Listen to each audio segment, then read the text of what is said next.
আমরা এই ফ্ল্যাটটা ছেড়ে দিচ্ছি। খুঁজতে খুঁজতে হঠাৎ করে স্পন্দনের স্কুলের কাছেই একটা 1 BHK পেয়ে গেছি। কলকাতা থেকে একটু আগে পার্সেল এলো। আচ্ছা, এটার একটা কাহিনী আছে, বিশাল বাজে কাহিনী। এই জিনিসগুলো তো বিশেষ দেখানো হয় না। ওয়ার্ড্রপও কিন্তু অনেকটাই ট্রলিতে ভরা হয়ে গেছে। দেখিয়ে দিলাম পুরো ফ্ল্যাটটা ছাড়ার দিন। হ্যাঁ, তারপরে এখানেও দেখো শুধু এতেই কিছু মশলা রয়েছে। যেটাকে দাঁড় করে দিয়েছো ওইখানটা ভাজা হচ্ছে। আর হ্যাঁ, দেখি যদি একটু নতুন বাড়িটা দেখাতে পারি তোমাদের।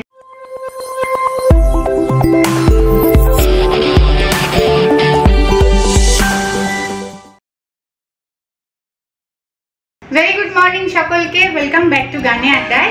আশা করি সকলেই একেবারে সুস্থ আছো। আমরা একটু সমস্যার মধ্যে আছি তো, আমরা একটু সুস্থ আছি কিন্তু অন্যরকম সমস্যার মধ্যে। সমস্যা না, মানে ব্যস্ততা বলতে পারো না, একটু সমস্যা তৈরিও হয়েছিল, এখন অনেকটা কেটেছে, কিছুটা রয়েছে। আচ্ছা, ট্রলি সব আমাদের গুছানো হয়ে গেছে, বুঝলে? আমরা চললাম কলকাতা। হ্যাঁ, আবার বলো, কি বললে? বলছি ট্রলি গোছানো হয়ে গেছে, আমরা চললাম কলকাতা। হ্যাঁ, এরকম কোনো কিছু কিন্তু হচ্ছে না, জানো তো? আমরা একদমই কলকাতা যাচ্ছি না গো, আমরা এই ফ্ল্যাটটা ছেড়ে দিচ্ছি। আমরা চাইছি একটু স্পন্দনের স্কুলের কাছে যেতে। তো আমরা বলতে নেই তলে না খুঁজছিলাম, খুঁজতে খুঁজতে হঠাৎ করে স্পন্দনের স্কুলের কাছেই একটা 1 BHK পেয়ে গেছি। আর সত্যি কথা বলতে দেখো, এত ভাড়া দিয়ে এই 2 BHK, এত মানে 1000 স্কোয়ার ফিটের উপরের ফ্ল্যাট আমাদের 3টে মানুষের, 2.5টা মানুষের প্রয়োজন পড়ে না। কলকাতা থেকে বিশেষ কেউ আসার এই মুহূর্তে আমাদের বাড়িতে কোনো পরিকল্পনা নেই। সুতরাং এত বড় ফ্ল্যাট নিয়ে 3 মাস বাদে এগ্রিমেন্টকে রিনিউ করিয়ে অত টাকা আর দিতে মানেই হয় না। আর নানান রকম সমস্যা, সবচেয়ে বড় সমস্যা হচ্ছে প্রায় 2.5 মাস হতে চললো জলের সমস্যায় ভুগছি এই সময় বর্ষাকালে, যেটা একেবারেই মেনে নেওয়া যায় না। আমরা এখানে যাদের সাথেই কথা বলছে গরমকাল হলে তবুও মেনে নেওয়া যায়, এই সময় তো একেবারে না। বিশ্বাস করবে না, যেই মেয়েটা বুড়ো প্লাগ করতে আসে সে এসে বলছে, বলে দিদি ইস মৌসম মে পানি কা প্রবলেম এই ক্যাসে হো রহা। আমি তো কোনোদিনও আমাদের এত কথা কিন্তু ব্লগে বলি না, আজ একটু বলতে হবে, না হলে তোমরা ব্যাপারটা বুঝতে পারবে না। তো এখানে না প্রায় 88টা ফ্ল্যাট আছে। 88টা ফ্ল্যাটের মধ্যে মনে হয় 65টা না 70টাই লোকজন চলে এসেছে। সে টেনেন্ট হতে পারে, মেবি ওনার হতে পারে। এখানে না সাফিসিয়েন্ট জলের ব্যবস্থা না করেই প্রত্যেকটা ওনার ফ্ল্যাটগুলোকে ভাড়া দিয়ে দিয়েছে। আমরা যখন কলকাতা থেকে এখানে এসেছি তখন তো আমরা এত কিছু বুঝে আসিনি। নো ব্রোকারে একটা ওই প্রোমো করেছিলাম 3500 টাকা দিয়ে, তাতে 50টা প্রপার্টি ওরা দেখায়। সেইখানের মধ্যে থেকে আমাদের এটা পছন্দ হয়েছিল, আমরা চুজ করেছিলাম। নতুন ছিল, আনইউজ ছিল। এবং সৌরভদাকে বলেছিলাম, সৌরভদা একবার এসে একটু লোকেশনটা দেখে দিও। সৌরভদার পক্ষে ওই 10 মিনিট বা 5 মিনিটের জন্য এসে বোঝা সম্ভব না কতক্ষণ জল থাকে, একেবারেই সম্ভব না। এটা সৌরভদার জায়গায় যদি আমি আর অয়ন গিয়েও কারোর ফ্লাইট দেখতাম, আমরাও বুঝতে পারতাম। এই ধরো যতদিন আমরা এখানে ছিলাম, প্রায় 2.5 বছর হতে চললো। বিশ্বাস করবে না, 2.5 বছরের প্রত্যেক 2-3 মাস পর এরকম একটা 1 মাস 1.5 মাসের জলের সমস্যা। 1 মাস 1.5 মাস। আর জল যখন দেয় না, রীতিমতো আমার আর অয়নের মধ্যে ঝামেলা লেগে যায়, কোন পাত্রটা ভরবো এবং কোনটা ভরবো না, এটা নিয়ে যে এটা ভরে রাখি ওটা ভরে রাখি, কি করবো বলো? 1/2 ঘন্টা সকালে দেয়, 1/2 ঘন্টা বিকেলে দেয়। আর আমি কোনোদিনও ছোট থেকে তো আমাদের নিজেদের বাড়ি ছিল, চারিদিকে কল, জলকষ্টে কোনোদিনও বড় হয়নি, জানো তো? এখানে এসে আমি প্রথম ফেস করলাম যে জলের কষ্টটা কি। এক্সেসিভ কষ্ট, এটা প্রবলেম, এটা ক্রাইসিস। আর তার চেয়ে বড় কথা, এত কষ্ট আমরা বলেছিলাম যে আমাদের একটা ট্যাঙ্ক বসিয়ে দেওয়া হোক, ওনাদের সাথেও কথা বলেছিলাম, বাট তারা মানেনি। আর এই যে প্যাকিং আমাদের কিন্তু শুরু হয়ে গেছে। প্যাকার্স মুভার্স আসবে আর কিছু ভালো জামা কাপড়। সৌরভদা আসবে আর আমি সঞ্জনাকে ডেকেছি। সঞ্জনাও আমার বোনের মতো আর কি। দুর্গাপুজোয় ওদের সাথে আলাপ হয়েছিল, বিগত 2 বছর ধরেই সম্পর্ক ভালো। ও আসবে আর সৌরভদা আসবে। কিছু ভালো জামা কাপড় আগে থেকে ও বাড়িতে রেখে আসবো। তবে ও বাড়ির চাবিটাও আমরা পেয়ে গেছি, জানো তো? এটা একটা ভালো খবর। আর আরেকটা কথা হচ্ছে, ফ্ল্যাটটা এখন একটু কাজ চলছে, মানে ওরা একটা সেফটি ডোর লাগাচ্ছে, ওখানে দরজাটা না একটু কলকা। তো আমরা প্রথমেই বলেছিলাম যে একটা অ্যাকোয়াগার্ড আর একটা সেফটি ডোর লাগিয়ে দিতে হবে। তা সেটারই আজকে কাজ চলছে, নাহলে ভেবেছিলাম তোমাদের একটু দেখাবো। তা যদি তা কাজ হয়ে যায়, তাহলে যদি সম্ভব হয় একবার না হয় দেখাবো, কারণ ভর্তি কাঠের লোক ওখানে কাজ করছে। কলকাতা থেকে একটু আগে পার্সেল এলো, এই একটা পাঞ্জাবি, একটু হাতের ব্রেসলেট, মালা আর একটা শাড়ি। এটা মানি বাবাইরা পাঠিয়েছে। আর স্পন্দনের জন্য এই একটা পায়জামা পাঞ্জাবি পাঠিয়েছে হচ্ছে গিয়ে বসন্তদা, মানে দুই দাদার মেয়েকে পাঠিয়েছিলাম না, এক দাদা পাঠিয়েছেন, আর আরেকটাও মাঝখানে পার্সেল এসছে স্পন্দনে, দাদা ভাইরাও ওর একটা গেঞ্জি প্যান্ট পাঠিয়েছে। দাদা ভাইদের যে একটু পরে ছবিটা পাঠাবো সময় পাচ্ছি না জানো, ওই বাক্সটার মধ্যে ঢুকিয়ে রেখেছি। ওটা যে বার করে একটা মানে ছবি, ওরা বলেছে যে বড় হয়েছে একটু, আমি বলেছি পাল্টাবো না, একটু বড় হলে স্পন্দন পড়বে, 6 মাস বাদেই হয়ে যাবে ঠিক। তোরা বলছে একটা পরে ছবি পাঠাবি, সেইটারও সময় পাচ্ছি না, ওটা পরে পাঠিয়ে। হ্যাঁ, ওর মধ্যেই রয়েছে, ওটাও একবার তোমাদের দেখাবো ওখানে। আচ্ছা, এটার একটা কাহিনী আছে, বিশাল বাজে কাহিনী। এটা কলকাতা থেকে আনতে গিয়ে একেবারে ভেঙে চুরে একসা হয়ে গেছে এটা। আর খুলে দেখিও না বাবা।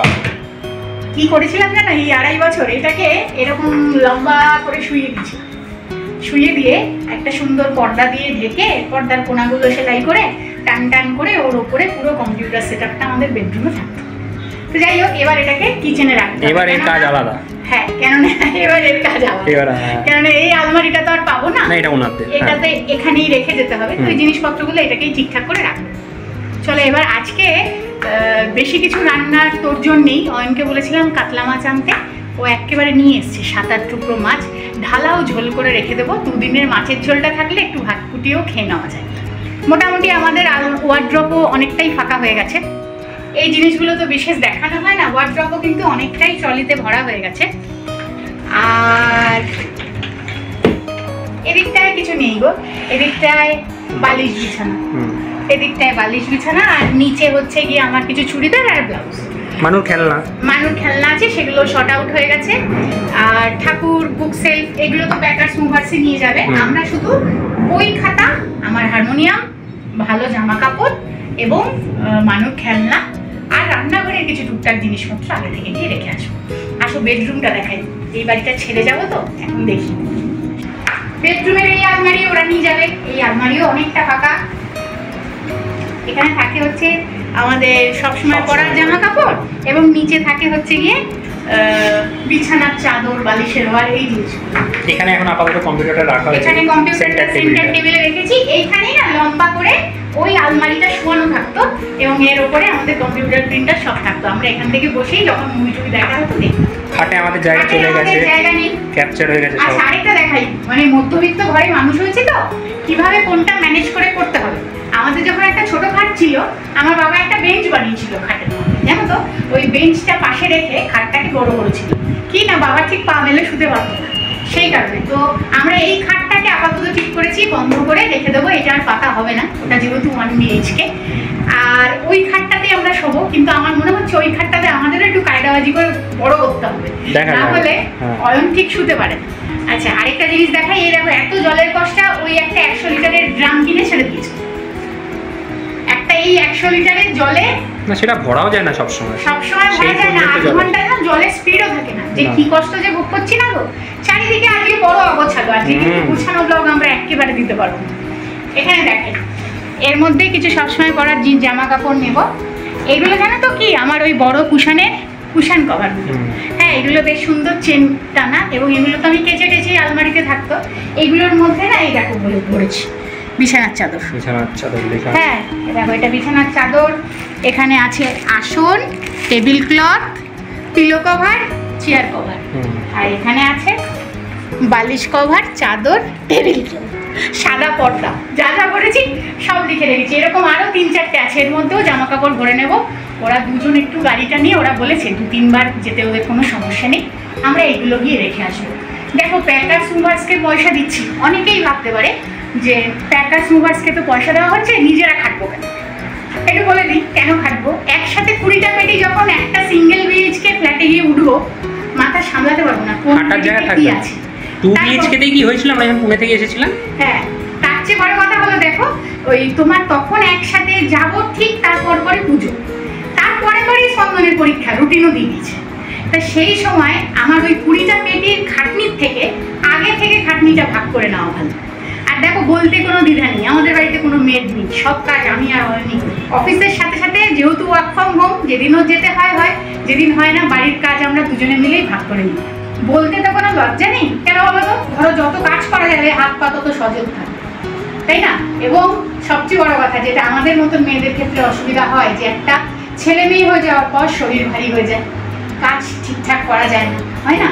সেই ক্ষেত্রে কিন্তু যত নিজেকে কাজের মধ্যে রাখা যাবে, ঠিকঠাক নির্দিষ্ট সময় আমরা এক্সারসাইজ করতে পারি না, ডায়েট চার্ট ফলো করতে পারি না, সেই কারণে প্রথম কয়েক মাস আমরা মেড রেখেছিলাম, এ বড় ভোগায় বাদ দিয়ে দিয়েছি, আমরা নিজেরাই নিজেদের কাজ করি।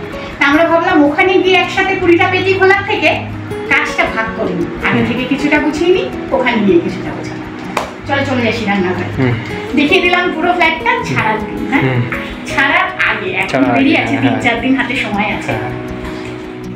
এই বিখ্যাত কড়াইকে আমার সাথে রেখেছি, কম তেলে রান্না হয়, আর কয়েকটা অ্যালুমিনিয়ামের বাসন খালি রেখেছি, আর সমস্ত বাসন প্যাক হয়ে গেছে। ট্রলি এখানে 2-1টা হাতা খুন্তি এগুলো সামান্য পড়ে রয়েছে, আর সব ধুয়ে মুছে একেবারে প্যাক করে টিপ লাগিয়ে নিয়েছি। তারপরে এখানেও দেখো শুধু এতেই কিছু মশলা রয়েছে। আমি জানো তো 90 টাকা দিয়ে এরকম 12টা কৌটো কিনেছিলাম। এবারে এই 12টাতে আমি 12 ধরনের মশলা রাখতাম। কিভাবে? এভাবে ওপরে লিখে রাখতাম, চিনতে তো পারতাম না কার ওপরে কি লেখা।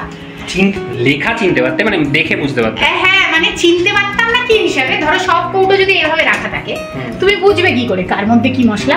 ওই জন্য আমি ওপরে এরকম 12টা কৌটো। শিল্পীর হেভি মশলা স্টক, মশলা অন্যান্য যে সস এটা ওটা না, টুকটাক রান্নাবাড়ি করতে গেলে তো লাগে বলো, তখন হঠাৎ করে বলবো এটা এনে দাও ওটা এনে দাও, আমি থাকতে থাকতেই আরেকটা করে প্যাকেট আনিয়ে রাখি। আর এটা এই ওটিজিটা আমাদের খুব উপকার হয়েছিল যখন আমরা বেকিং এর সবকিছু করেছি, সৌরভ দ্বারা দিয়েছিল। এটাকে পরিষ্কার করা বাকি আছে, ইন্ডাকশন পরিষ্কার করা বাকি আছে। এখানে তাক সরে গেছে, ওটা নতুন বাড়িতে গিয়ে রেখে দিয়ে এসছি অয়ন, ওটা যেহেতু খোলা যায়। আর একটু টেবিলটা একটু দেখাই, এখানে হচ্ছে সব জল ভরা, এই সব জল। যে আমার চেয়ারের সবাই জামা খুলে ফেলেছে, কিন্তু সব কাঁচা হয়ে গেছে, শুধু ওনাকে খোলাতে পারছি না, কেন না সেখানে আছে জল।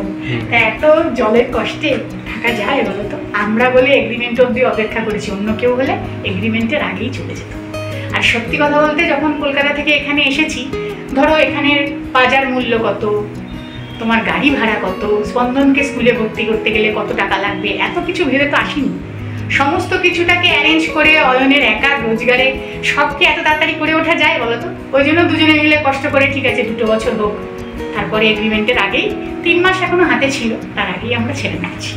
আর এই আমার অস্থায়ী কল, এ আমাকে বড় সাহারা দিয়েছিল।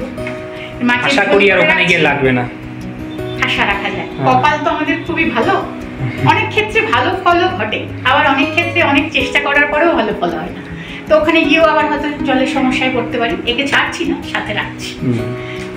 চলো মাছগুলো ভেজে নিই। এই যে ভাত বসিয়েছি, আর এইখানে মাছ নুন হলুদ মাখানো আছে, একটু আলু দিয়ে ফুলকপি দিয়ে, কোনো মশলা বাটাবাটি ঝামেলায় যাব না। আদা রসুন কেটে নিয়েছি, একটু এই হামানদিস্তার এটা দিয়ে থেতো করে নেব। এখানে টমেটো কাটা আছে, দিয়ে মাছের ঝোল 2 দিনের করে রেখে দেবো, কেননা কাল আমি আর রান্না করার সুযোগ পাবো না, অন্যান্য অনেক কাজ আছে। তো পুরো ঝুঁকুটির মতো লাগছে না খোপাটা যেখানে বেঁধেছি? আমি যদি কাজ করার সময় ঘাড়ের কাছে চুল এসে পড়ে না, আমি একেবারে কাজ করতে পারি না। যতটা খিচে খোপা বাঁধা যায় আজকে তাই বেঁধেছি, যা লাগবে দেখতে বলো। হ্যাঁ,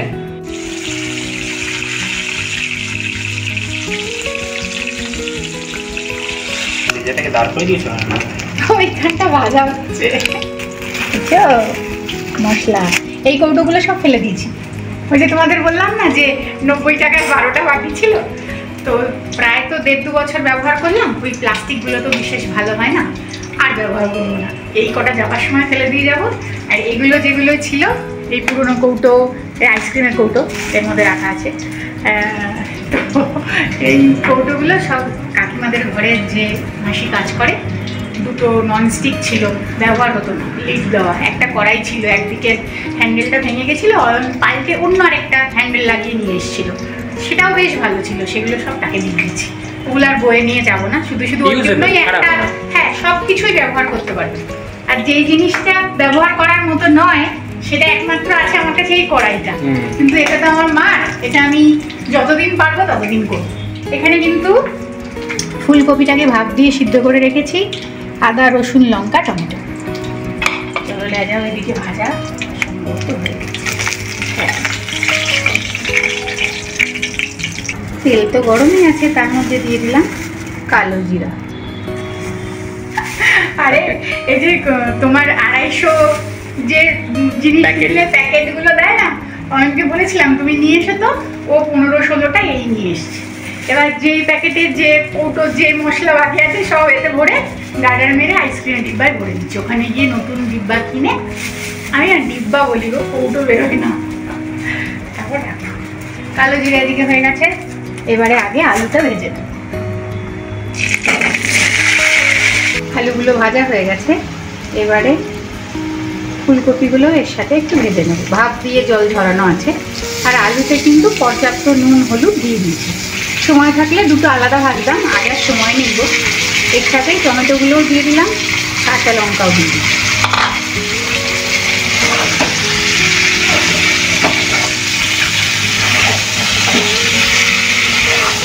এটা কিন্তু সেরকম কোনো মশলা কিন্তু দিই না আমি গো, শুধু নামানোর সময় একটু ধনে পাতা দেবো আর এই রসুন আদাটা একটু পরে থেতো করে এর মধ্যে মিশিয়ে দেবো। রেডিমেড শিলনোড়া, তাই না? তবে হ্যাঁ, আমরা যেই ফ্ল্যাটেই থাকি না কেন বা যেখানেই থাকি না, এখন আছি, কলকাতাতে যখন ছিলাম বাদ দাও, তো বাড়ি ছিল, আমরা কোনোদিনও না জিনিস ওইভাবে ব্যবহার করিনি যেটা আমার না অন্যের জিনিস। আমি অ্যাকোয়াগার্ডটাকে পর্যন্ত একটা কভার করিয়ে রেখেছি, যেহেতু এখানে কোনো চিমনি নেই। এক্সস্টটাও মোটামুটি ভালোই কাজ করে, কিন্তু তবুও রান্নাঘর তো তেল কালি পড়ে। আর ঘর তো আমরা বছরে 2 বার করে এমনি পরিষ্কার করাতাম। হ্যাঁ, আরবান থেকে কোনোদিনও ভাবিনি যে এটা তো অন্য লোকে, আমি পরিষ্কার করিয়ে কি করবো, আমরা তো থাকছি। সেটাই।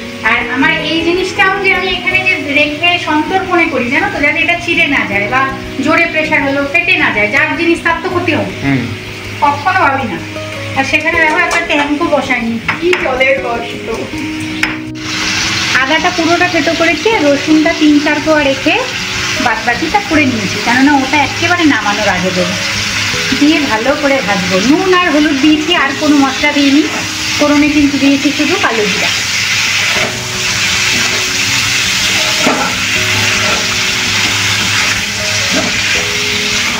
ও বাড়িতে গিয়ে আবার যা ভালো রান্না হওয়ার হবে বলে, রসিয়ে গসিয়ে আবার ওই বাড়িতে গিয়ে। হ্যাঁ, অনেকদিনই হচ্ছে না আমাদের, বিগত 7-10 দিন হয়ে গেল। অত এরকম করে আর কি ম্যানেজ করেই করছি। একদিন স্পন্দন এই বাড়ি থেকে যাওয়ার আগে ওকে একদিন গিয়ে একটু চিকেনের ঝোল করে খাওয়াতে হবে, ওইটা যদি সেদের দিন করে খেয়ে দেয়। নুন হলুদ দেওয়া ছিল, এবারে দিয়ে দিয়েছি লঙ্কার গুঁড়ো, দিয়ে দিচ্ছি একটু ধনের গুঁড়ো, জিরের গুঁড়ো প্যাকেট শেষ, এই মুহূর্তে রান্না হয়। আর আমি কি করি, আমি তো একটু মানে জিরে ধনে গোটা কিনে এনে বাড়িতেই গুঁড়ো করি, কেনা প্যাকেট কম ব্যবহার করি। এগুলো সেই গুরু পূর্ণিমাতে বাবার ভোগের জন্য আনা হয়েছিল, ঠাকুরের ওখানে ব্যবহার করে নিয়ে নিয়েছি, সেটাই রাখা ছিল, ওটা এখন জোড়া তাপে দিচ্ছি। হয়ে গেছে মশলা টসলা ভাজা, ফুলকপিগুলো আর ভাজবো না, এবার জলে সিদ্ধ হবে। এটা কিন্তু গরম জল দিয়ে দিলাম, একেবারে 2 দিনের ঝোল চলে সাঁতার কাটা যাবে।